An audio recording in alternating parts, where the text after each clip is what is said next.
sponsored by PhD, MPhil किसी भी विषय में डिप्लोमा के अनेक अवसर है RKTF यूनिवर्सिटी में.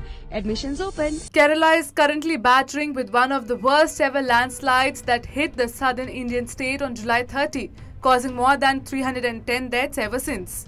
It has been 4 days since the landslide struck Wayanad. Nonetheless, the rescuers are battling against time to save every last breath surviving under the rubble.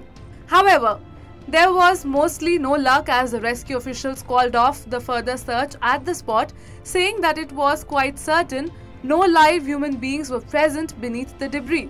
What were once human settlements have turned into desolate, flattened mud fields with scattered rock boulders. On July 30, Kerala's residents saw scenes akin to the 2018 deluge that claimed over 450 lives and heightened the state's susceptibility to disasters. Wayanad, which used to boast lush greenery, biological reserves, wildlife sanctuaries and national parks, is today witnessing destroyed houses and many people trapped under rubble for the past few days. The heavy rainfall was the immediate cause of the landslide, but the delicate topology of Wayanad has been seriously disturbed by unchecked tourism and quarrying activities over time. Climate experts note that the landslide was precipitated by very heavy rainfall linked to the warming of the Arabian Sea. Significantly, in 2011, the Western Ghats Ecology Expert Panel under the leadership of ecologist Madhav Gadgil marked the area as an ecologically sensitive area, also ESA, and advised against construction, mining and quarrying in vast sections of the Western Ghats.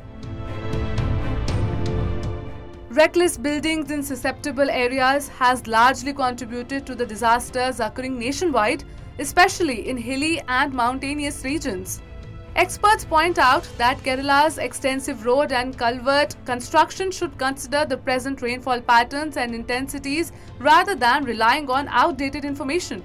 To prevent flash floods, it's essential to integrate new risk factors in construction as many structures fail to accommodate river flow, leading to substantial damage. The current devastation is mainly due to unscientific construction practices. The calamity in Wayanad starkly reminds us of the delicate harmony between nature and human actions. It reveals the dire outcomes of overlooking ecological warnings and highlights the critical importance of adopting sustainable practices to protect the environment and the lives that depend on it.